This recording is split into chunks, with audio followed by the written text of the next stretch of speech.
Para penduduk Fabrio Pace yang menyaksikan insiden di kota jelas panik. Apalagi mereka melihat Sentomaru dilubangi seperti itu sampai berdarah-darah. Luffy juga langsung mendekati Sentomaru yang tak berdaya dan ia langsung meminta maaf. Karena seharusnya ia tidak bicara pada Sentomaru. Tetapi Sentomaru masih bisa bergerak. Dikasihani seperti itu membuat Sentomaru merasa diremehkan Luffy. Sebenarnya Sentomaru juga sudah tahu pergerakan Luffy sebelumnya. Ia pikir ia telah bertahan, namun pertahanannya gagal.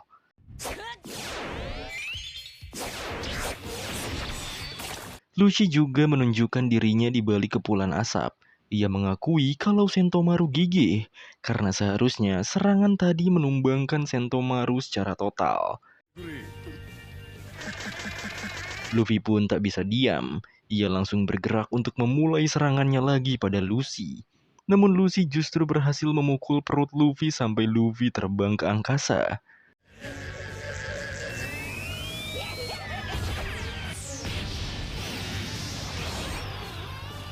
Kaku dan Stussy juga terus diserang oleh para Seraphim.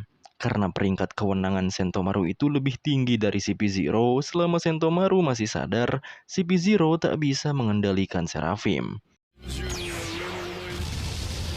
Luffy pun kembali nge-charge dan bergerak cepat untuk membunuh Sentomaru. Dan tentu saja dari udara, Luffy juga kembali untuk menghentikan niat buruk dari Luffy.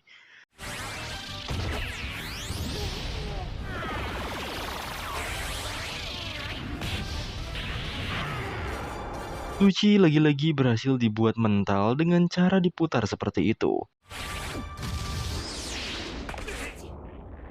Jelas Kaku dan Stussy khawatir padanya. Luffy sendiri sibuk mengatur fleksibilitas dari tubuhnya yang seakan ia sendiri tak bisa mengendalikannya. Saat pertarungan agak terhenti sejenak, Chopper dan Jinbe menggunakan kesempatan itu untuk segera kabur. Mereka juga meminta Luffy buru-buru kabur. Jika ia berniat menyelamatkan gadis-gadis itu, maka mereka harus segera menemui Vegapunk. Luffy menjawab bahwa ia juga ingin segera pergi, tapi masalahnya badannya kagak bisa dikontrol karena terus muter sampai melubangi tanah.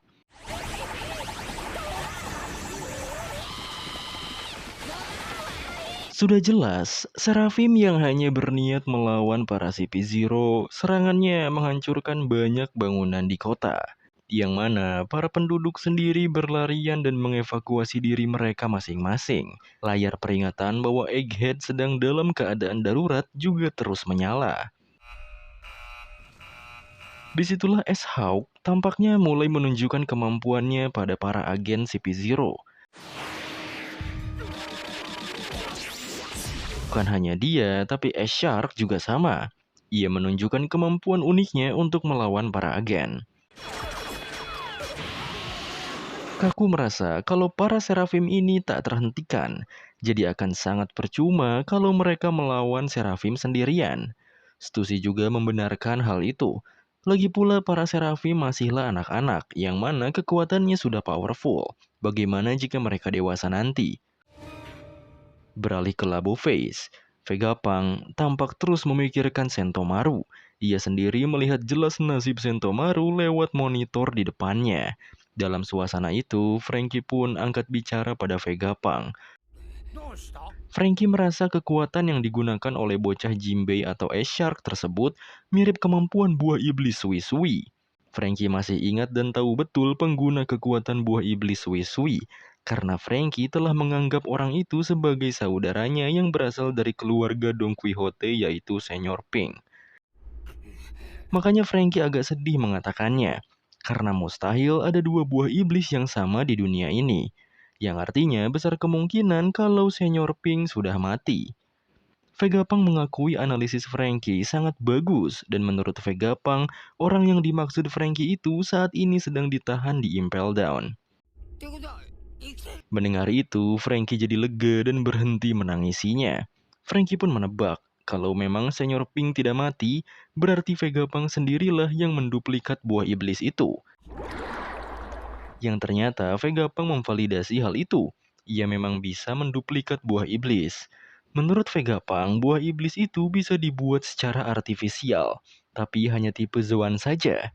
Tetapi buah Smile yang diciptakan Caesar menurut Vegapunk itu sangat konyol. Buah Smile sangatlah beresiko. Hanya 1 dari 10 orang yang akan berhasil mendapatkan kekuatan dari buahnya. Mereka yang tidak mendapatkan kekuatannya akan berakhir tertawa terus-menerus dan hidupnya sangat menyedihkan. Saking kesalnya, bahkan Frankie ingin muntah ketika mendengar nama Caesar. Balik ke topik, menurut Vegapunk, mungkin hanya tipe buah iblis tertentu yang bisa direplika, karena banyaknya uang dan waktu yang dibutuhkan. Walaupun Vegapunk sendiri tidak yakin apakah akan berhasil. Vegapunk sendiri telah melakukan segalanya untuk mereplika tipe Logia, tapi mustahil. Tapi untuk tipe Paramecia, jika ia berhasil mendapatkan elemen garis darah penggunanya, ia akan bisa menciptakan campuran darah spesial. Dan jika ia gunakan, ia bisa mendapatkan kekuatan buah iblisnya. Vegapunk pun menunjukkan salah satu Seraphim yaitu Snake. Darah yang mengalir di lengannya Snake itulah contohnya. Bisa disebut darah hijau. Frankie saja benar-benar terkejut karena Vegapunk bisa menciptakan darah. Di sisi Snake sendiri, ia langsung memperlihatkan kemampuan Mero-Meronya yang sama dengan kemampuan buah Hancock. Bukan hanya itu, tapi S-Bear juga memiliki kemampuan yang sama dengan Kuma. Seraphim adalah puncak ilmu pengetahuan yang bisa Vegapunk raih sejauh ini. Bisa dibilang, mereka adalah wujud manusia terkuat dalam seluruh dunia.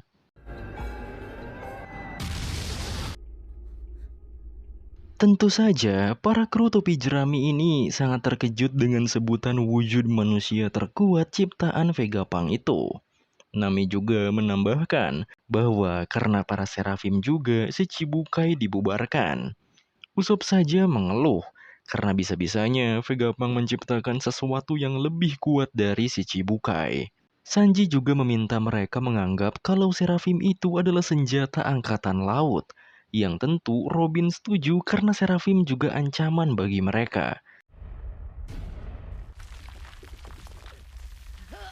Beralih ke keadaan Fabrio Face. Di sana Sentomaru terkapar akibat serangan dadakan dari Rob Lucci. Sentomaru berusaha untuk bangkit kembali walau luka di tubuhnya cukup besar. Para penduduk yang khawatir pada Sentomaru langsung berniat membantu dan mendekatinya. Tetapi Sentomaru menahan mereka untuk tidak mendekat karena ia masih merasakan keberadaan Lucci di sekitarnya.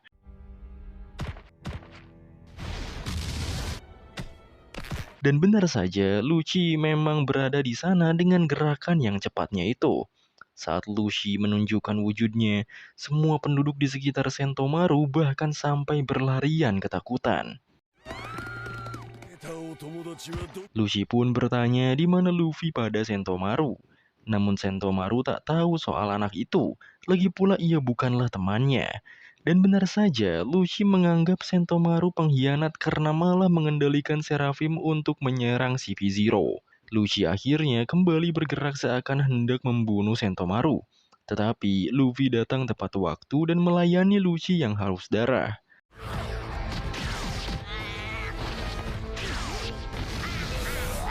Dengan begitu, pertarungan pun kembali berlanjut dan Luffy malah semakin konyol.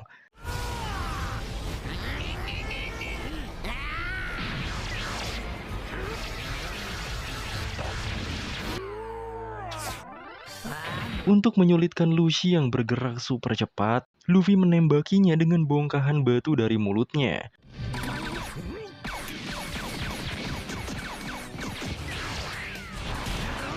Saat Lucci lengah, disitulah Luffy ikut bergerak cepat dan memiliki ide untuk rangkaian serangannya.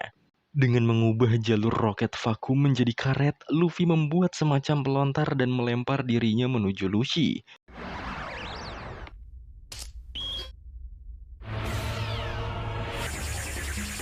Disitulah Lucci teringat bagaimana pertarungan di masa lampau melawan si topi jerami ini.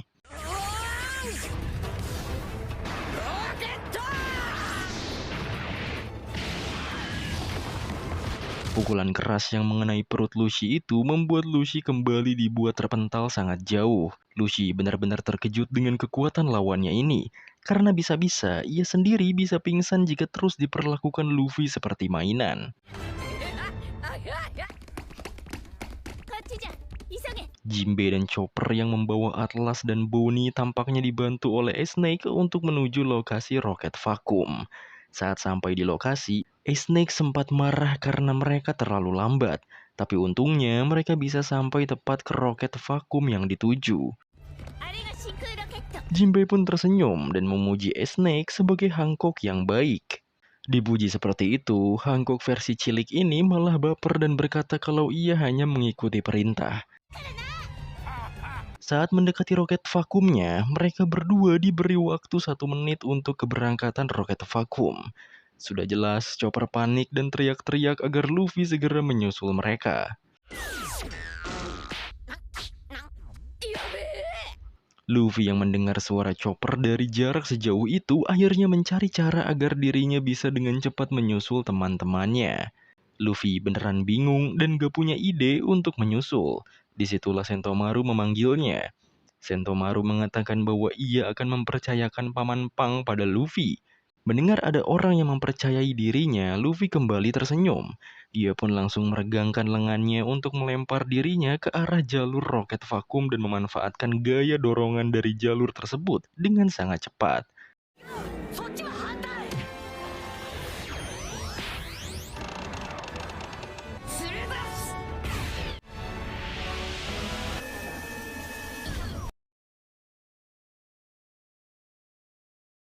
Untungnya, Luffy berhasil masuk sepersekian detik ke roket vakum itu. Mesin dan segala pengaturan dari roket vakum itu pun langsung berjalan dan siap meluncur. Saat roket vakumnya berjalan, Jinbe dan Chopper nggak expect kalau roketnya beneran jadi roket karena super cepat. Bonnie saja langsung bangun dari pingsan saking cepatnya roket itu.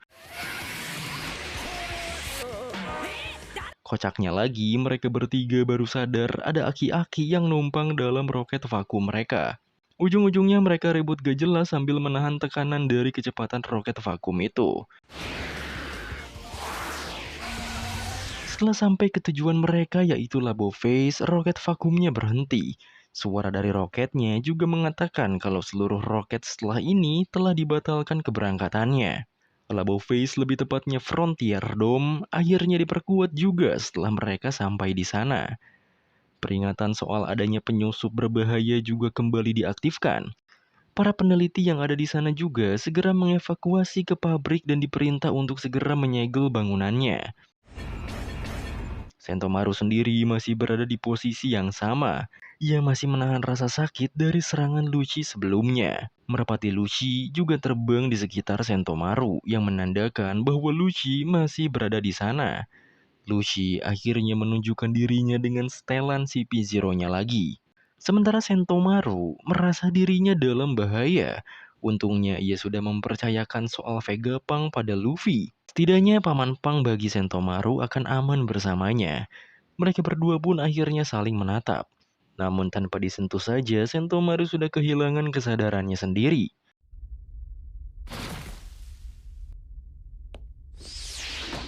Stussy dan Kaku juga mendatangi Lucy kembali. Mereka melihat keadaan kota yang hancur karena pertarungan mereka. Terlebih Sentomaru yang sebenarnya sama di pihak Angkatan Laut tak sadarkan diri.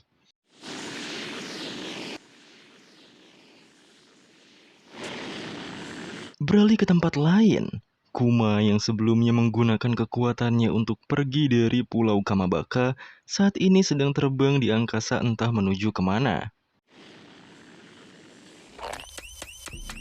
Kembali ke Egghead, tepatnya Fabrio Pace. Setelah Sentomaru benar-benar terkapar, Kaku mengacungi keputusan Sentomaru tersebut. Karena Sentomaru telah melakukan tugasnya sebagai pengawal Vegapunk. Lucy sendiri mengatakan bahwa ini adalah hasil yang tak terelakkan. Sentomaru benar-benar mengkhianati mereka. Intinya, Dr. Vegapunk itu memang cukup merepotkan mereka. Lucy pun memutuskan untuk segera menyelesaikan misi ini. Mendengar itu, Stussy memberitahu dua rekannya bahwa Angkatan Laut mengatakan bahwa CP0 harus menunggu mereka tiba. Lucy pun malah menganggap kalau Angkatan Laut seakan melihat situasi ini remeh. Jika mereka menunggu para Angkatan Laut, Vegapunk keburu kabur dari Egghead. Beralih ke Labo Face, Vegapunk di sana mengatakan kalau memang benar CP0 mengincar nyawanya. Beginilah ketika seseorang menjadi jenius, orang-orang akan membencinya. Nami juga awalnya tak percaya soal CP0 yang mengincar nyawa Vegapunk. Pasalnya Vegapunk itu manusia terpintar di dunia. Jika pemerintah dunia kehilangan Vegapunk, seharusnya mereka sendiri yang akan rugi. Vegapunk juga berpikir dan mungkin ini adalah rencana para petinggi di sana. Vegapunk sendiri telah menciptakan banyak hal yang cukup berguna bagi pemerintah. Ciptaan dalam teknologi navigasi melalui batu laut, memodifikasi hewan menjadi hewan cyborg, dan lagi penelitian buah iblis dan penerapan hasilnya, menciptakan pasifista, manusia senjata, dan juga penyelesaian Seraphim. Sebenarnya ada banyak pencapaian Vegapunk yang lain dan bagaimana jika dirinya ini dengan kepintarannya luar biasa berhadapan dengan mereka. Setelah dipikir oleh Nami itu masuk akal, pasti mereka akan kesal. Vegapunk sendiri juga tak berniat untuk memberontak, tapi orang-orang itu bersikeras bahwa ia memberontak. Memang terkadang situasi berubah ke arah yang tidak diinginkan. Untungnya kelompok tepi jerami yang dipimpin oleh seorang Yonko datang ke pulau ini. Makanya Vegapunk merasa kedatangan mereka itu sebuah takdir. Mendengar Vegapunk mengatakan hal itu, Usopp sudah senang duluan karena Vegapunk pasti akan menaiki kapal mereka. Franky juga langsung mempersilahkan, terlebih ia ingin Vegapunk menilai Franky Shogun dan Thousand Sunny. Tapi Nami agak kurang terima jika Vegapunk ikut bersama mereka juga bisa diincar oleh CP0. Bahkan Robin mengatakan bahwa keputusan itu memang sangat beresiko, tapi mereka juga menyandera Sanigo, jadi mereka melakukan apa yang dikatakan Dr. Vegapunk. Mendengar dirinya diterima di kapal kelompok topi jerami, Vegapunk berterima kasih. Karena Vegapunk akan ikut ke kapal mereka, Sanji pun meminta untuk segera melepaskan magnet di sepatu mereka. Di sisi lain, tim Luffy yang baru sampai di Labo Face langsung mengurus Atlas yang keadaannya sangat parah. Para peneliti di sana langsung memberikan perawatan dan perbaikan secepat mungkin. Bonnie yang masih kesal dengan Vegapunk langsung mencari di mana keberadaan kakek itu. Untungnya, amarah Bonnie diredam oleh Jinbe. Jinbe meminta Bonnie untuk tenang sejenak. Sementara Luffy sendiri merasa senang bisa melihat laboratorium milik Vegapunk. Bonnie tak bisa menahan amarah, sehingga ia pergi sendiri dengan membawa pipa besi.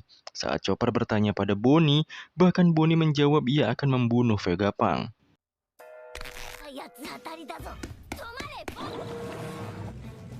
Di sisi lain, para Seraphim akhirnya berhasil diambil alih oleh CP0 dalam area Fabrio Face. Kaku juga mengatakan kalau chip kewenangan mulai bekerja kembali. Sekarang Seraphim menjadi milik mereka dan keadaan telah berbalik. Lucy juga menambahkan kalau dirinya telah menghancurkan 1 satelit. Ada 6 lagi termasuk Vegapunk sendiri. Walau begitu, sistem pertahanan Frontier Dome tentunya sangat kuat. Tapi Lucy takkan membiarkan siapapun bahkan semut sekalipun pergi dari pulau ini. Ia pun memutuskan untuk memerintahkan para bawahannya menghancurkan semua kapal di pulau ini, lalu menutup semua rute pelarian. Beralih ke Pelabuhan Merah yaitu area bawah pada Red Line. Di sana penduduk lokal menjalani harinya seperti biasa. Akan tetapi ternyata Bartolomeo Kuma yang sebelumnya terbang tampak mengarah ke sana. Tubuh Kuma menabrak dinding besar Red Line dan membuat orang-orang panik ketakutan. Tubuh Kuma yang menabrak itu pun terjatuh ke bawah tanah.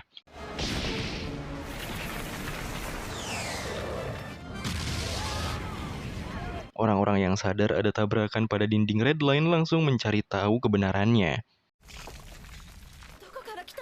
Dan setelah tahu, mereka sangat terkejut kalau itu adalah Bartolomeo Kuma. Banyak pertanyaan yang muncul, dari mana asalnya? Dan kabar terakhir soal Kuma yang mereka tahu, hanyalah kaburnya dari negeri para dewa.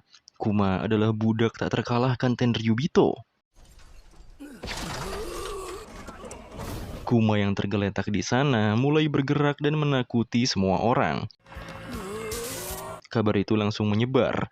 Peringatan juga terdengar mengabarkan soal Bartolomeo Kuma, si mantan Shichibukai. Angkatan laut juga segera menuju ke tempat kejadian. Kuma entah mengapa menatap ke atas Red Line, sementara para penduduk diperintah meninggalkan tempat kejadian secepat mungkin. Karena Kuma telah kehilangan sifat manusianya dan menjadi budak dari Tenryubito. Program pada dirinya saat ini tidak diketahui dan ia sangat berbahaya. Kembali ke Egghead, Kaku menginformasikan kalau semua rute pelarian hampir selesai ditutup. Semua agen juga telah menjaga rute-rute itu. Dengan begini, Vegapunk ataupun kelompok topi jerami takkan bisa lari kemanapun. Sisanya mereka hanya tinggal menghabisi para Vegapunk. Lucci pun akhirnya mencari cara bagaimana cara mereka memancing Vegapunk keluar, karena Frontier Dome sungguh menyebalkan. Stussy yang mengamati dua rekannya itu menyimpulkan keputusan Lucci. Intinya Lucci tidak mau mendengarkan angkatan laut. Lucci sendiri mengaku bahwa ia tidak mengakui si topi jerami sebagai Yonko. Di Labo Face, Shaka terus mengamati seluruh keadaan di Egghead yang sudah dipenuhi oleh para agen CP0. Mereka pun jadi tahu kalau CP0 bergegas menutup semua rute pelayaran di pulau ini. Semua kapal di pulau ini bisa ditahan. Andai saja mereka bisa menyelinap dan kabur sebelum mereka tahu, tapi sayangnya Vega Force 01 hanya bisa terbang di dalam pulau ini saja. Menurut Shaka, menahan mereka di pulau ini, memburu mereka, lalu menghabisi. Cara musuh yang seperti itu sangat efektif. Dalam salah-salah berpikir mencari cara, Lilith justru malah siap bertarung untuk membalaskan perbuatan mereka pada Atlas. Tetapi Pythagoras mengatakan kalau sepertinya tak ada yang bisa naik ke Labo Face, jadi mereka tak perlu pergi keluar untuk melawan mereka. Keributan mereka akhirnya ditenangkan oleh Vegapunk asli. Menurut Vegapunk, satu-satunya tujuan mereka saat ini adalah lari dari sini. Walau begitu, sepertinya pertarungan tidak akan terelakkan. Lilith menyetujui Vegapunk yang ia panggil Stella. Sepertinya mereka memang harus bertarung. Namun Shaka menahan Lilith. Serangan tanpa rencana itu akan percuma. Namun Lilith tetap bebal karena ia terus-menerus ingin bertarung. Untungnya Shaka memberi penjelasan kalau tujuan mereka bukan untuk menyerang para CP0 itu, tapi agar Stella atau Vegapunk asli berhasil melarikan diri. Lagi-lagi Vegapunk menghentikan perdebatan satelit-satelitnya itu. Shaka mengaku bahwa ia, Lilith dan lainnya hanyalah satelit milik Vegapunk. Mereka harus memastikan keselamatan Vegapunk utama, meskipun nyawa mereka taruhannya. Itulah prioritas utama mereka.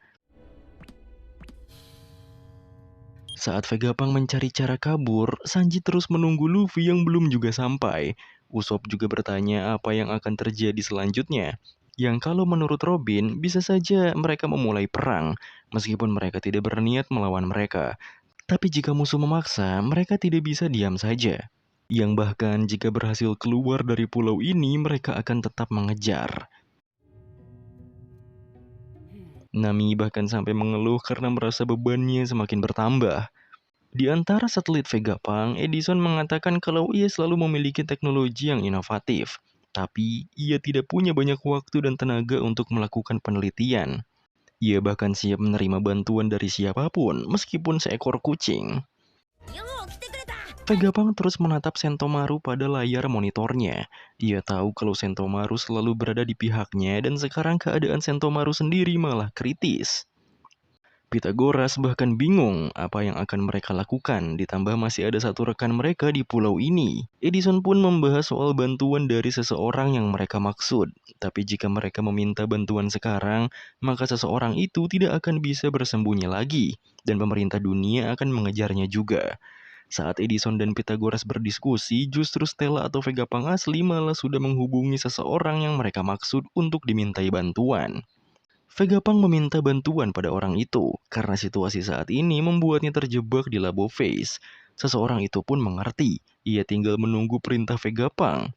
Karena seseorang itu mau menerima bantuan Vegapunk beneran senang. Bagi para satelitnya, sepertinya memang itu pilihan terbaik. Jadi setelah mereka berhasil mengalahkan CP0, mereka bisa dengan mudah melarikan diri. Vegapunk akan segera naik ke kapal topi jerami, dan Lilith akan membawa kapal itu ke pelabuhan menggunakan Vega Force 01. Dengan begitu, mereka pun siap melakukan rencananya. Singkatnya, Vegapunk menemui kelompok topi jerami dan ia sudah siap menaiki kapal mereka. Vegapunk juga mengatakan kalau ia butuh 7 orang untuk tumpangan mereka, yang artinya semua Vegapunk akan ikut serta. Franky jelas senang, ia akan berlayar bersama 7 peneliti terhebat di dunia. Sementara Sanji juga bahagia, jika ketujuh Vegapunk ikut, itu artinya Lilith juga akan ikut. Di sisi lain, Bonnie masih mencari Vegapunk dengan emosi yang meluap-luap. Apalagi ia digerumuti serangga saat menggunakan beam saber sebelumnya. Luffy dan Chopper juga mengejar Bonnie. Chopper bahkan khawatir pada Bonnie yang terus emosional pada Vegapunk. Apalagi Luffy sudah berjanji pada Sentomaru kalau ia akan membawa Vegapunk keluar dari Egghead. Jadi mereka mengejar Bonnie untuk menghentikan niat membunuhnya pada Vegapunk. Luffy dan Chopper berhenti berlari karena mendengar suara alarm, dan tampaknya alarm itu terdengar di Fabrio Face juga. Alarm itu mengatakan kalau sistem pertahanan Labo Face Frontier Dome telah dimatikan. Shaka dan para satelit Vegapunk lain juga tak tahu soal itu, siapa yang mematikan sistem pertahanannya. Dengan pertahanan yang malah dibuka entah oleh siapa, mereka khawatir karena musuh bisa tiba di Labo Face tanpa halangan. Lilith pun meminta Pythagoras mengecek ruang kendali, tapi nyatanya di sana tidak ada siapa-siapa. Frontier Dome akhirnya benar-benar nonaktif. Para CP0 juga heran sebenarnya apa yang telah terjadi. Kaku sendiri menganggap ini adalah kesempatan mereka untuk ke atas. Namun Lucy menganggapnya sebuah jebakan. Jika memang Frontier Dome-nya dimatikan, keadaan ini terlalu mudah bagi mereka. Lucy jelas memikirkan hal yang aneh saat ini. Tapi menurut Kaku, lebih baik mereka mencari tahu setelah mendekat ke sana. Jika hanya diam di sini, misi mereka tidak akan selesai. Kaku pun pergi duluan ke atas. Terpaksa Lucy dan Stussy mengikuti Kaku dari belakang.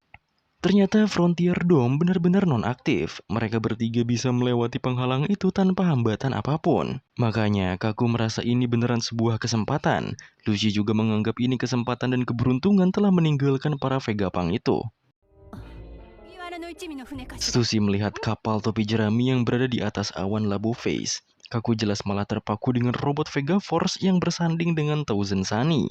Melihat kapal topi jerami, Lucy jadi mengerti. Itulah sebabnya mereka tidak melihat kapal mereka di bawah. Maka dari itu ia akan menghancurkannya.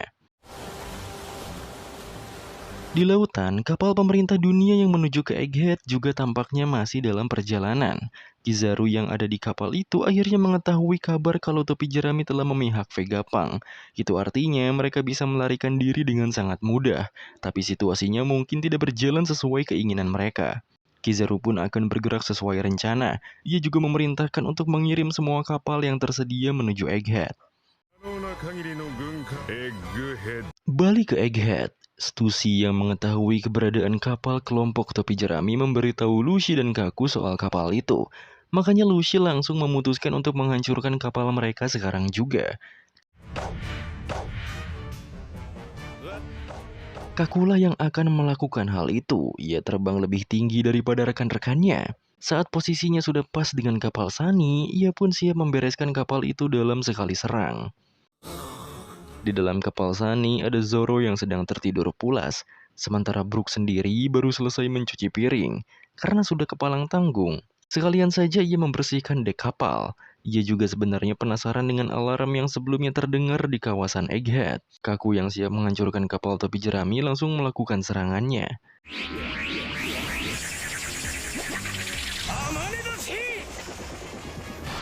Walaupun Zoro sedang tertidur lelap, Kenbun Shoku Zoro masih terjaga sehingga ia sadar akan ada serangan. Ia bangun dan refleks menangkis serangan dari Kaku.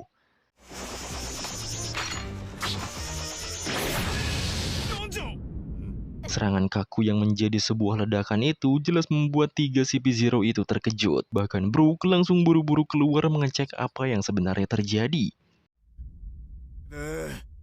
Zoro yang baru saja bangun tidur langsung mencari orang yang membangunkan tidurnya. Disitulah tiga CP0 ini akhirnya sadar kalau di kapal kelompok topi jerami itu ada penjaganya. Saat Zoro dan Kaku saling melihat, sudah jelas mereka mengenal satu sama lain. Di masa lalu saat insiden Enies Lobby, lawan duel Zoro adalah Kaku. Selain pengguna pedang juga, Kaku adalah pemakan buah iblis Zoan model jerapah. Sejak saat itu, Zoro selalu menghina Kaku karena bentuknya yang aneh dan menyebutnya Jeparah. Zoro jelas ingat si Jeparah dari Cyberpol ini. Karena merasa dirinya saat ini jauh lebih kuat dari masa lalu, Kaku akhirnya berniat menangani Zoro sendirian. Begitu juga dengan Zoro, ia langsung menyiapkan dua pedangnya walau tak tahu tujuan para Cyberpol tersebut datang ke tempat ini. Tapi yang jelas jika mereka berniat menghancurkan kapal Sunny, maka Zoro akan membunuhnya. Kaku pun siap berduel dan menerima tantangannya. Sementara itu, Frontier Dome untuk melindungi Labo Face tampaknya kembali diaktifkan. Hal itu dilakukan oleh Pythagoras yang berjuang keras mengaktifkan Frontier Dome-nya kembali. Pythagoras pun memberitahu Shaka, walau Frontier Dome-nya telah diaktifkan, tapi CP0 sudah terlanjur masuk ke Labo Face. Shaka pun agak panik karena mereka terlambat. Ia langsung melihat monitor untuk mencari keberadaan para CP0 itu. Setelah tahu kalau para CP0 itu sedang mengincar kapal kru topi jerami, mereka melihat kalau CP0 sedang bertarung dengan para penjaga kapal. Mau bagaimanapun mereka harus turut serta membantu. Kalau tidak, mereka akan kehilangan cara untuk kabur. Lilith sendiri yang tahu soal kabar itu langsung mengacungkan senjatanya. Ia sangat ingin bertarung saat ini. Tapi lagi-lagi Shaka menghentikan upaya Lilith, karena mereka juga bisa kerepotan kalau Lilith berbuat seenaknya. Luffy, Chopper, dan Jinbe terus berlari mencari Bonnie. Mereka tampaknya kehilangan jejak Bonnie. Lalu mereka juga tak tahu alarm apa yang tadi berbunyi.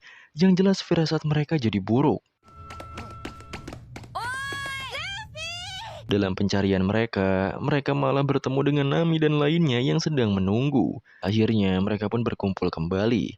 Saat bertemu kembali, Luffy langsung menceritakan pengalamannya. Ia menemukan benda-benda hebat di sini seperti robot.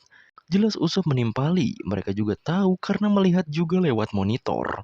Sanji juga mengatakan bahwa saat Luffy melawan Cyberpol itu, mereka juga menyaksikannya. Lalu mereka juga sudah dengar soal membiarkan Vegapunk ikut ke kapal mereka. Intinya mereka semua sudah tahu situasinya di sini, jadi mereka harus segera bergegas membawa Vegapunk dan yang lainnya pergi dari pulau ini. Awalnya Luffy mengeluh karena harus berlayar lagi padahal baru saja sampai di pulau ini. Tapi Usopp menjelaskan kalau pulau ini adalah pulau milik pemerintah. Apalagi Luffy sempat bertemu Rob Lucci sebelumnya. Chopper menyadari sesuatu. Di luar tampak ramai dan entah apa yang terjadi. Nami juga terus menjelaskan pada Luffy kalau Cyberpol pasti akan segera mengejar. Mereka jadinya tak punya banyak waktu. Selain itu, Luffy juga bertanya pada mereka soal Bonnie. Karena buruknya, Bonnie mengincar nyawa Vegapunk saat ini. Nami dan lainnya jelas terkejut, lalu bertanya alasannya pada Luffy. Selain Bonnie juga tak ada, Vegapunk juga nyatanya menghilang yang padahal sebelumnya sedang bersama mereka. Sanji juga emosional mengapa Vegapunk pergi tanpa memberitahu mereka, sedangkan nyawanya terancam seperti itu. Apalagi Nami yang merasa stres karena situasi ini jadi beneran rumit. Robin juga hanya berharap agar Vegapunk tidak dibunuh oleh Bonnie, sampai Chopper khawatir pada keadaan aki-aki itu. Sementara itu, keberadaan Vegapunk nyatanya sudah diketahui oleh Bonnie. Bonnie juga langsung menyerangnya tanpa basa-basi. Vegapunk hanya meminta Bonnie berhenti, apalagi ia juga sedang buru-buru kabur dari pulau ini. Ia juga ingin berbicara dengan Bonnie, makanya Bonnie harus berhenti sejenak. Tetapi Bonnie enggan, ia terus mengejar Vegapunk karena tanggung emosi. Yang ingin Bonnie dengar hanyalah soal ayahnya. Apakah Vegapunk bisa mengembalikan ayahnya seperti semula atau tidak? Ia tak mau mendengar jawaban lain selain itu. Vegapunk menjawab kalau soal ayahnya itu, ia sama sekali tidak bisa melakukannya. Sudah jelas jawabannya itu membuat Bonnie semakin emosi, yang ujung-ujungnya mereka berdua memasuki sebuah ruangan. Saat Vegapunk terpojok, untungnya ia bisa mengendalikan sepatu domnya itu sehingga jadi menghindari serangan pipa besi Bonnie.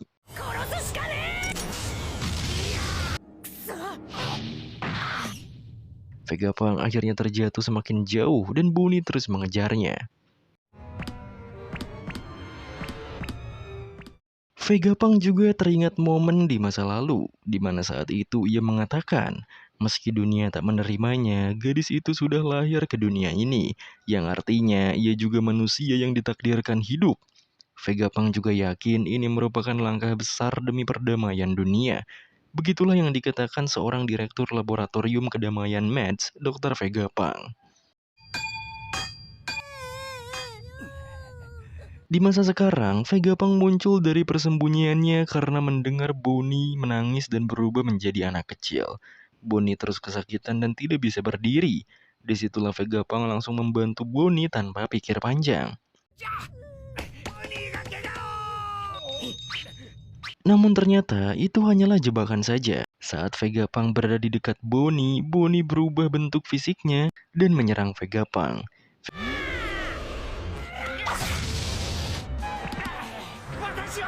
Vegapunk benar-benar tak bisa lari lagi. Ia akhirnya terkena pipa besi Bonnie dengan kekuatan buah iblisnya. Yang hasilnya Vegapunk kembali menjadi anak-anak.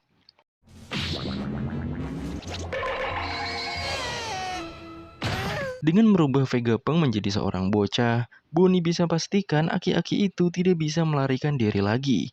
Vegapunk juga terkejut karena ada banyak benda-benda berkilauan yang jatuh dari tubuhnya. Benda itu adalah usianya yang berkurang. Vegapunk pun meminta Bonnie mengembalikan bertahun-tahun usianya yang berkilauan itu. Namun Bonnie malah menariknya. Ia mengatakan bahwa kekuatannya tidak akan berpengaruh terhadap makhluk hidup secara permanen. Ia juga langsung menanyakan soal alasan Vegapunk tadi. Ia meminta penjelasan lengkap, mengapa Vegapunk seakan membunuh ayahnya. Vegapunk pun menjawab bahwa jika ia memberitahu Bonnie, Bonnie pasti akan semakin terluka. Vegapunk juga sudah berjanji pada Kuma beralih ke Redport di mana Kuma yang tak terkendali menjadi pusat perhatian semua orang. Di sana, Kuma justru malah memanjat Redline, di mana bagi orang-orang saja hal itu tidak mungkin bisa sampai ke puncak. Kuma terus memanjat Redline tanpa tahu apa alasannya, dengan wajah berdarah-darah dan tubuh yang penuh luka. Vegapunk juga melanjutkan kalimatnya, bahwa ia sudah berjanji takkan memberitahu alasannya pada Bonnie.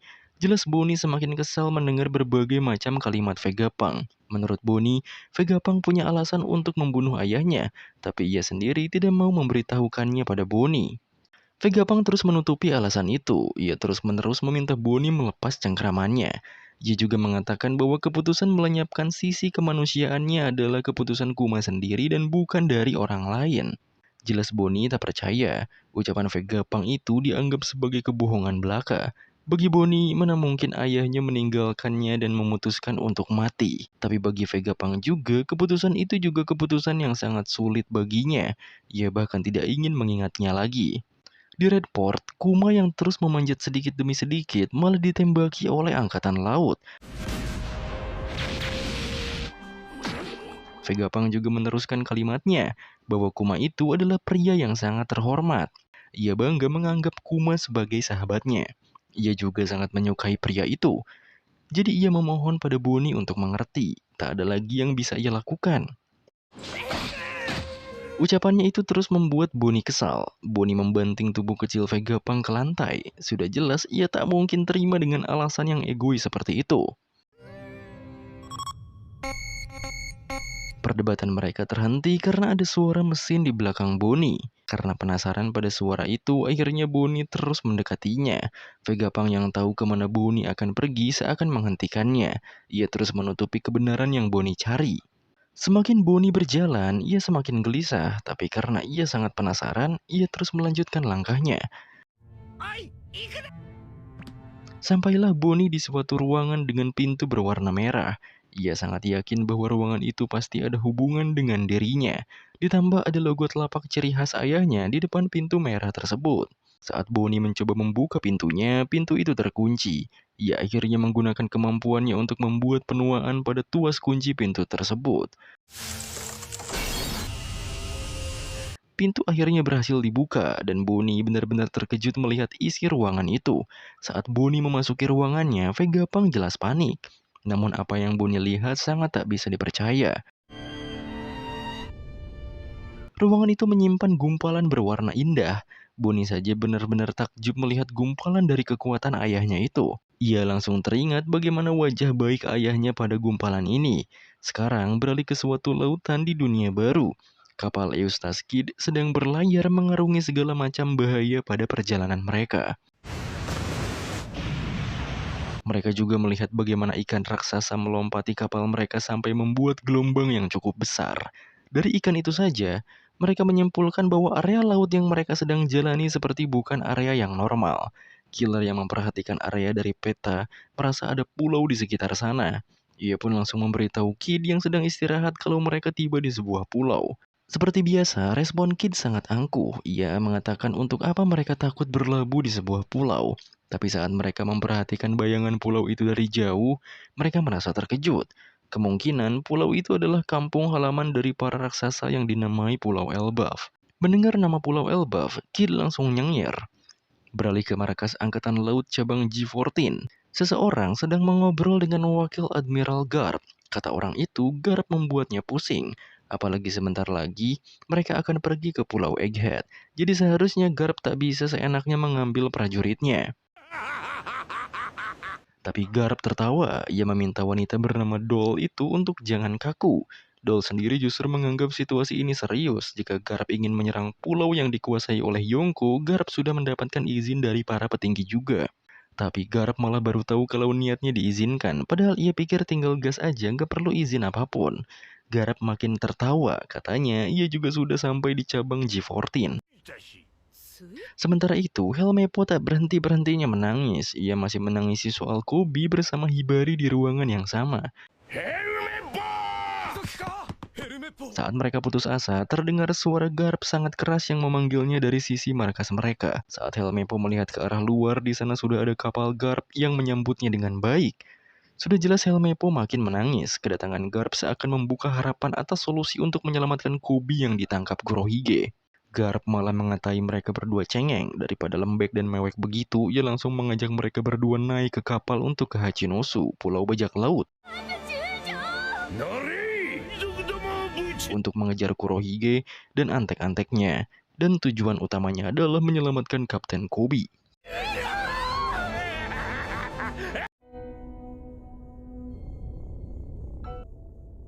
Beralih pada Bonnie yang baru saja mengetahui gelembung ayahnya di suatu ruangan. Bonnie yang terus menatap kekuatan ayahnya itu terus diberitahu oleh Vegapunk bahwa semua itu tak ada kaitannya dengan Kuma.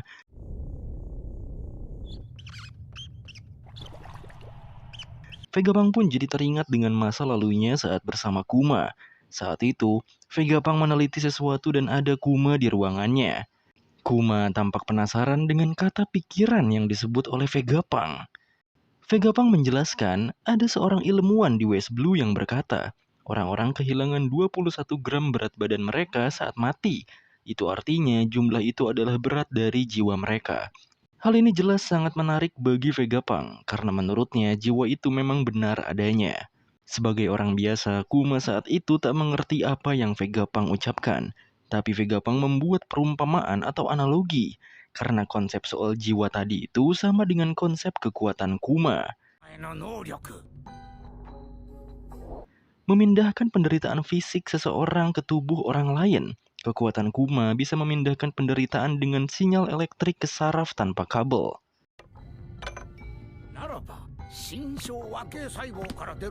Vegapunk juga menambahkan soal gambaran mental. Gambaran dan ingatan juga sinyal dari sel saraf.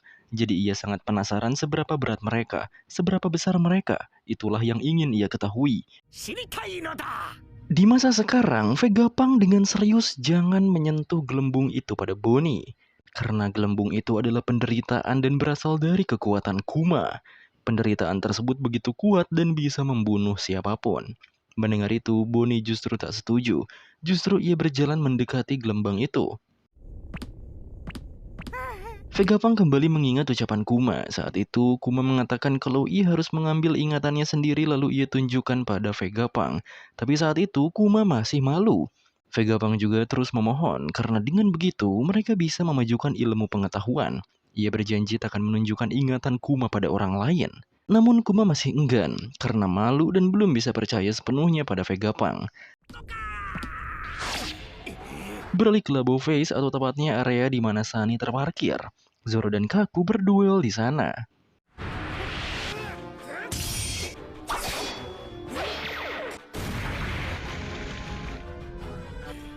Tentu saja, karena mereka berdua sudah power up selama 2 tahun terakhir mereka bertemu. Lingkungan sekitar jadi kena imbasnya juga. Saat posisi mereka agak berjauhan, Kaku mengatakan ia sudah mengerti bahwa Zoro memang kuat. Makanya ia akan menunjukkan kekuatannya yang sebenarnya. Awalnya Brook juga agak khawatir melihat duel mereka berdua. Sementara itu, Stussy mengobrol dengan Lucy. Ia bertanya bagaimana cara mereka menculik Vegapunk. Tapi Lucy ingin Stussy memberikan banyak informasi soal pulau ini dan isinya, karena ia yakin Stussy jauh lebih mengerti. Di dalam lab, Nami kaget Lucy bisa masuk ke dalam Frontier Dome. Shaka makanya agak klarifikasi kalau mereka mengalami masalah pada sistem. Lilith juga siap bertarung jika keadaan mendesak. Sementara Edison sudah punya ide untuk sistem pertahanan baru mereka. Melihat para Vegapunk itu membuat Franky tak menyangka kalau hal ini membuat mereka yang jenius saja tak menduga. Makanya Robin menambahkan bahwa seperti itulah CP0, mereka tak bisa diprediksi. Jinbe sendiri masih merasa situasi ini tak mengenakan hati dan firasatnya buruk. Di posisi Stussy dan Lucy, mereka dihampiri oleh 4 Seraphim itu. Awalnya Usopp merasa aman karena ada Zoro dan Brook yang berada di kapal. Tapi menurut Sanji, pertarungan 2 lawan 3 itu masih agak rumit karena tergantung bagaimana mereka bertarung. Shaka yang dari tadi melihat di monitor justru mengatakan kalau pihak mereka terpojok, karena faktanya 4 Seraphim ada di sana juga. Sekarang posisi menjadi 2 melawan 7 dan 7 musuh itu sangat kuat. Lucy sendiri kaget karena mereka saja tidak memberikan perintah pada para Seraphim itu. Apalagi menurut Stussy, mereka tak bisa meminta para Seraphim kembali ke Fabrio Face, karena Frontier Dome sudah ditutup. Makanya, orang-orang di dalam Labo Face agak kesal karena CP0 itu memanggil para Seraphim selagi sistem pertahanan mengalami masalah. Tapi menurut Shaka, para Seraphim itu memiliki pembuatan keputusan yang terbatas, tergantung situasinya. Yang artinya, Seraphim menebak bahwa sistem pertahanannya akan segera pulih. CP0 sendiri mungkin tidak akan menyangkanya dan mereka bisa memanfaatkan situasi ini. Jelas anak-anak Mugiwara belum paham maksud dari Shaka. Shaka pun menjelaskannya, karena peringkat otoritas mereka lebih tinggi dari para CP0, Seraphim akan melayani mereka saat berada di Labo Face. Balik ke Vegapunk, ia masih terus berusaha menghentikan Bonnie yang terus mendekati gelembung Kuma. Sementara di Redport sendiri, Kuma kembali memanjat untuk kesekian kalinya. Para angkatan laut pun mengarahkan tembakan lagi agar Kuma tak bisa mencapai Merijoa.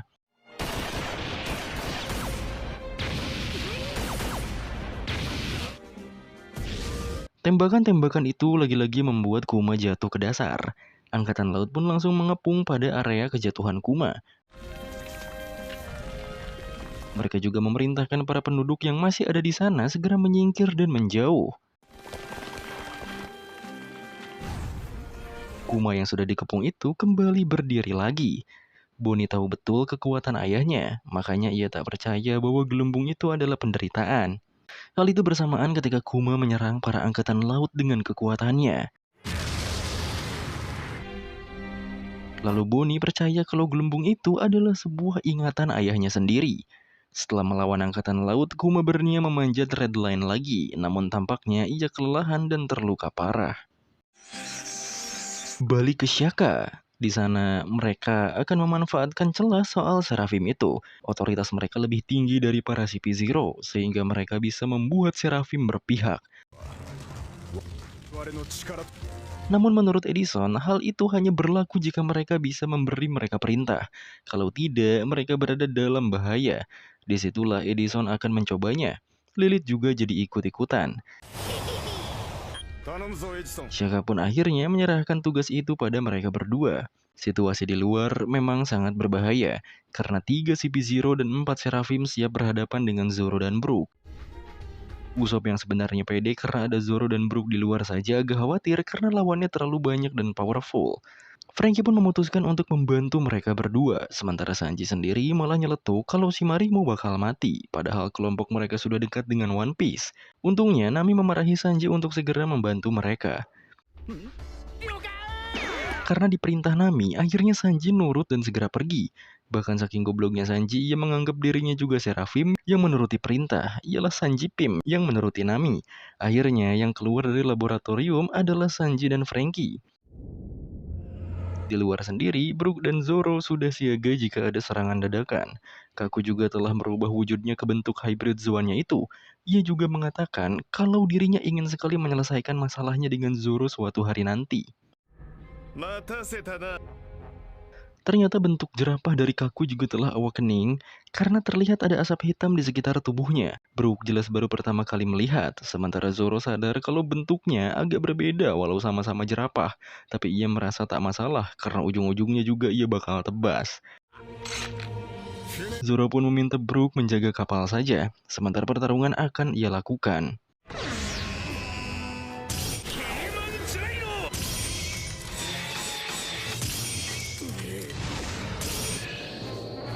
Kekuatan Kaku yang di power up itu memang terasa lebih kuat, tapi Zoro mengatakan kalau ia telah melewati banyak pertarungan. Ia telah melawan banyak makhluk aneh saat berada di negeri Wano, dan ia sudah muak dengan itu semua.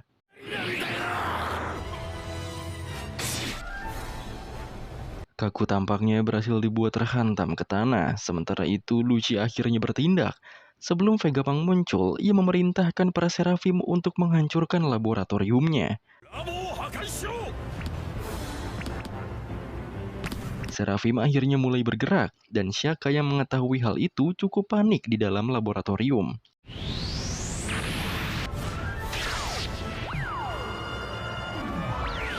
Kekuatan 4 Seraphim itu pun siap dilancarkan. Kelompok topi jerami yang berada di dalam juga harus segera bertindak, karena jika tidak, tempat ini juga akan hancur berkeping-keping. Serangan keempat Seraphim itu akhirnya mengenai laboratorium. Ledakan terjadi dan guncangan terasa. Brook menyadari hal itu dari atas kapal Sunny. Kaku sendiri mengatakan bahwa Zoro tidak akan bisa menang jika situasinya tetap seperti ini. Sesuai perintah, para Seraphim terus melancarkan serangan untuk menghancurkan laboratoriumnya. Melihat pemandangan itu, Kaku merasa senang dan merasa akan segera berakhir. Di dalam lab, semua orang juga terkena dampaknya.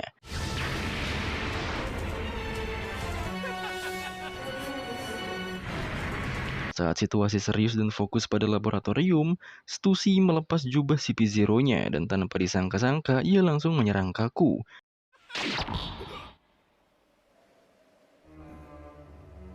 Kaku langsung tergeletak begitu saja. Melihat Kaku tergeletak seperti itu, jelas Lucci tak percaya pada pelakunya. Stussy dengan bentuk sayap di belakang punggungnya dan taring yang berdarah mengatakan bahwa ia hanya menidurkan Kaku sejenak.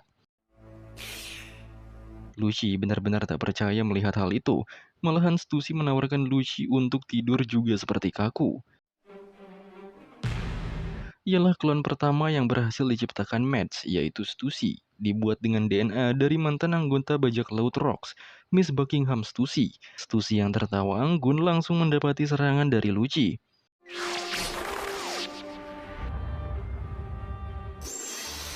Tapi tetap saja situasinya berbalik. Stussy malah berkata bahwa Lucci tak bisa membunuh segala hal yang tak Lucci tahu. Dengan kemampuan uniknya, Stussy seperti teleportasi. Ia juga menggunakan lipstiknya yang terbuat dari batu laut, lalu menggigit Lucci dengan nikmat.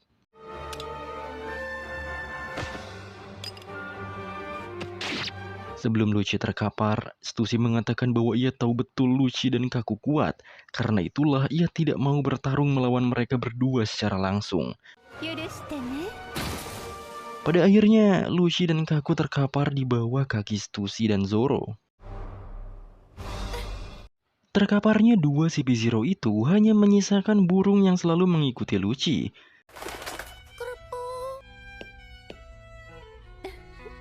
Brook yang menyaksikan semuanya dari atas kapal beneran terkejut. Sebenarnya apa yang telah terjadi? Mengapa CP0 menyerang CP0? Stussy sudah tahu dan mengenal Zoro, makanya Stussy ingin Zoro tak perlu khawatir. Zoro sendiri merasa tak berhak mengatakan apapun soal ini, tapi ia tetap bertanya soal ketidakmengertiannya pada cara kerja pemerintah. Stussy tak menjawab, ia justru mengenal Soul King Brook juga. Stussy seperti seakan mengajak Brook untuk turun, dan ditatap seperti itu oleh Stussy, Brook malah salting. Zoro kembali bertanya, apa maksud dari Stussy pada mereka berdua? Stussy hanya menjawab bahwa ia sengaja melakukannya. Ia juga tak akan menyakiti Zoro dan Brook, jadi mereka tak perlu khawatir. Tapi Zoro tetap tak bisa mempercayai seseorang yang baru saja mengkhianati temannya sendiri. Stussy pun melapor pada Denin Mushinya. Ia mengaku telah membereskan mereka berdua. Disitulah Shaka menjawab Stussy dengan terima kasihnya. Edison dan Lilith juga sudah tahu dari awal merasa bersyukur karena dibantu oleh Stussy pada situasi kali ini. Usopp, Nami, dan lainnya juga merasa janggal karena Rob Lucy telah ditaklukkan. Shaka menjawabnya bahwa dengan cara tadi bahkan Lucy sendiri tak akan menyangkanya. Jinbei yang khawatir pada dua rekannya di luar menanyakan hal itu pada Shaka, dan langsunglah Stussy mengarahkan Denin Mushinya pada mereka berdua. Pythagoras juga bersyukur rencana Stussy berhasil, tapi ia kebingungan mencari York. Yang ternyata York sudah kelelahan karena terlalu banyak makan. Pythagoras pun langsung membangunkan York karena sesuatu besar sedang terjadi. Topik pun kembali serius. Robin bertanya siapa itu Stussy, apalagi Stussy bisa menumbangkan Lucci dan Kaku. Sudah jelas wanita itu sangat berbahaya. Shaka akhirnya memberikan penjelasan bahwa Stussy melakukan rencana penyamaran selama 20 tahun lamanya. Selama ini ia adalah rekan mereka. Walau hal itu di luar rencana, tapi itulah yang terjadi. Stussy yang ternyata rekan mereka mengatakan bahwa kewenangannya setara dengan Lucci. Ia tak bisa mengambil alih perintah dari para Seraphim. Intinya ia tak bisa menghentikan mereka. Mendengar hal itu, Edison dan Lilith siap membantu karena sebentar lagi sampai. Seraphim yang masih terus menyerang laboratorium membuat Zoro dan Brook bergerak ke arah lab. Bagi mereka, yang lebih penting, mereka harus menghentikan Seraphim agar teman-teman mereka di laboratorium selamat. Selain itu, Brook juga menyadari kalau anak-anak yang menyerang laboratorium itu tampak tak asing bagi mereka. Sudah jelas Zoro juga merasa begitu, terutama bocil yang memegang pedang di atas sana. S-Hawk lagi-lagi melakukan serangan yang bisa menghancurkan laboratoriumnya. Lilith yang bersama Edison semakin emosi karena ledakan tadi. Lilith pun keluar lebih dulu. Dengan teriakannya yang keras, ia langsung memberikan perintah pada para Seraphim. Tapi, karena jarak antara dirinya dan Seraphim cukup jauh, S-Hawk tak mendengar ucapan Lilith sehingga ia malah melakukan serangan.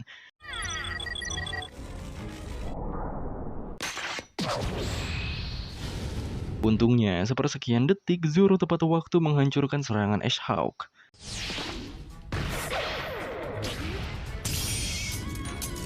Hal ini juga menjadi duel antara Zoro dan kloningan si Dracula Mihawk.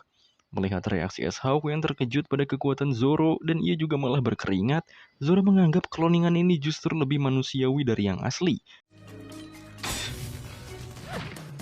Lilith yang tadi kaget hampir mati langsung lemas tak berdaya. Disitulah Edison langsung membuat perintah dan menuju tempat yang setidaknya bisa didengar oleh para Seraphim. Namun lagi-lagi ucapannya itu tak terdengar dan membuat Esark malah menyerangnya. Akibat serangan itu Lilith jatuh. Untungnya berhasil diselamatkan oleh Franky. Walau berhasil diselamatkan, Lilith masih khawatir pada Edison karena serangan tadi benar-benar mengarah padanya.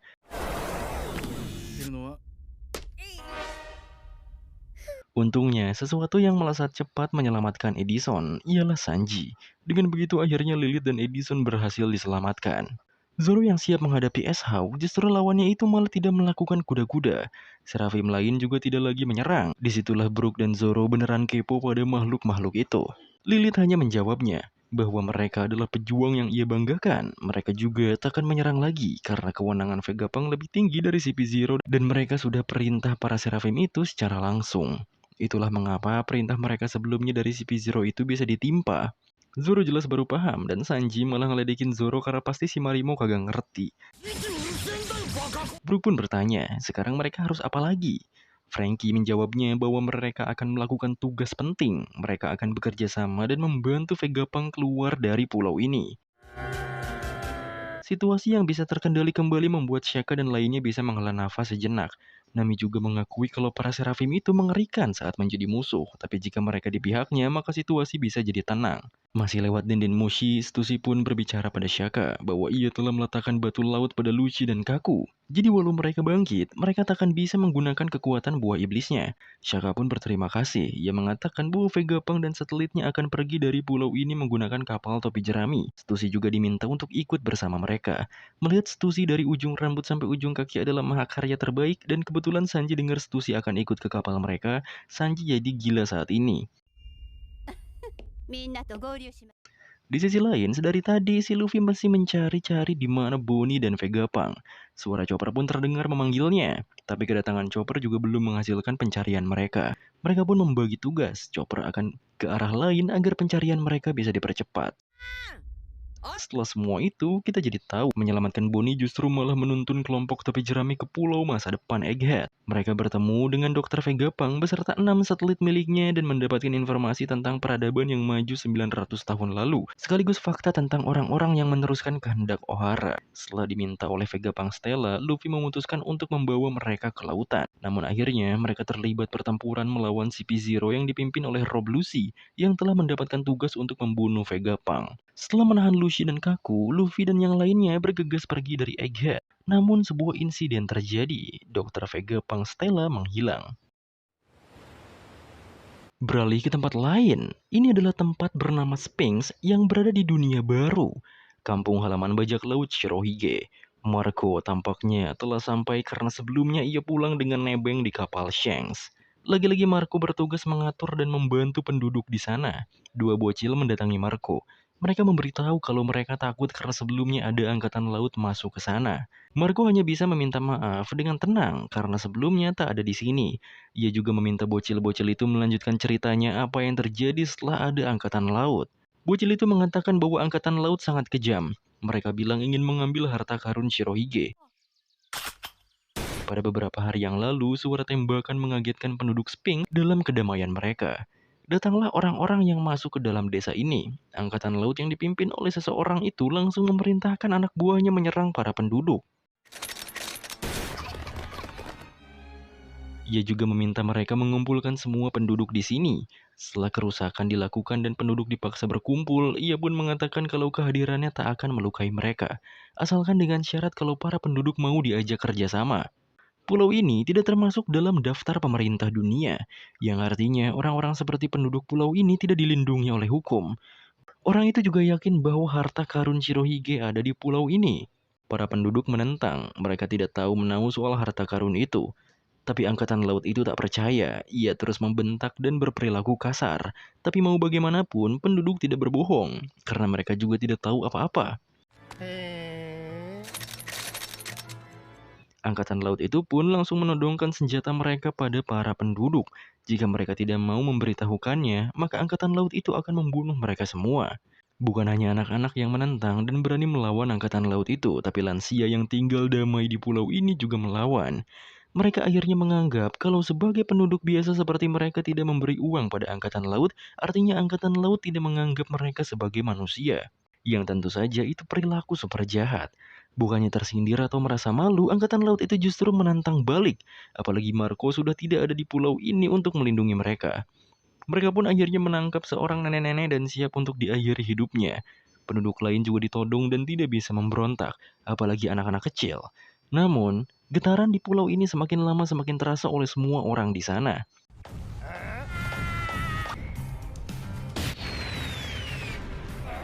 Angkatan laut itu pun akhirnya dibantai oleh seseorang sampai terpental sangat jauh. Orang itu pun mengatakan untuk jangan membuat kekacauan di kampung halaman ayahnya. Semua angkatan laut tahu bahwa ia adalah Edward Weevil. Para angkatan laut akhirnya berlarian kabur. Mereka juga bingung karena seharusnya pasukan angkatan laut lain telah menangkap Edward Weevil sejak si Cibukai ditiadakan. Yang jelas, Weevil sendiri yang membantai siapapun penghalangnya. Intinya, kedatangan Weevil menyelamatkan penduduk Sphinx dan angkatan laut kabur ke kapal mereka. Begitulah cerita bocil-bocil tadi. Pasukan angkatan laut yang ingin merampok tempat ini pergi begitu saja. Kalau bukan karena pria besar itu, mereka sebagai penduduk pasti sudah hancur berantakan. Mendengarnya, Marco hanya tersenyum. Ia hanya bersyukur. Apalagi Weevil yang entah benar atau tidak anaknya Shirohige. Setidaknya membantu kebebasan pulau ini dan menjadi pahlawan. Ternyata di antara mereka ada nenek tua yang berbicara pada Marco. Nenek itu mengatakan bahwa setelah Weevil berhasil mengusir angkatan laut Kroco itu dari pulau ini, ada bala bantuan dari angkatan laut setelahnya. Bantuan itu bahkan langsung dari Admiral Ryokugyo. Meskipun Weevil melawan, mereka berhasil membawa Weevil pergi. Jadi sekarang nenek itu meminta Marco mengembalikan putranya dan meminta Marco memberikan warisan Edward Newgate padanya. Ialah Miss Buckin, wanita yang mengaku sebagai ilmuwan Mads dan mantan anggota bajak laut Rocks. Nama aslinya Buckingham Stussy. Intinya Marco juga sejak awal tahu kalau Miss Buckingham ini mengincar harta karun Shirohige juga. Tapi sebagai ibu-ibu pada umumnya, ia melakukan drama menangis di mana anaknya rela tertangkap demi melindungi desa ayahnya.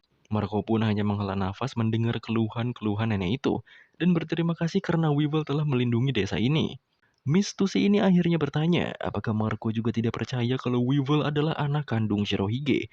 Makanya ia tahu kalau ada seseorang yang bisa membuktikannya. Orang itu adalah Dr. Vegapunk. Beralih ke suatu lautan, kapal perang pemerintah dunia dan angkatan laut sudah beriringan menuju ke suatu tempat. Di dalamnya ada Kizaru. Ia diberikan hidangan selayaknya atasan pada umumnya. Namun ia ingin para angkatan laut dengan pangkat di bawahnya itu untuk memeriksa makanannya dulu karena takut ada racunnya. Kizaru tampaknya masuk ke dalam suatu ruangan yang bahkan desain di dalamnya tak seperti kapal-kapal pada umumnya. Kizaru yang seorang admiral saja sampai meminta izin masuk dan berkata ia membawakan sesuatu untuk seseorang di dalamnya. Dengan suguhan teh yang sudah dicek ada racun atau tidaknya, ia membahas soal Dr. Vegapunk. Apakah lawan bicaranya itu pernah bertemu dengannya? Orang itu mengaku pernah bertemu sekali, tapi sudah sangat lama. Makanya dari itu, Kizaru menjawab bahwa ia tak menyangka kalau Vegapunk mengkhianati mereka. Orang yang diajak bicara oleh Kizaru itu adalah anggota pemegang otoritas tertinggi dunia Gorosei, bernama Senjay Garcia Saturn.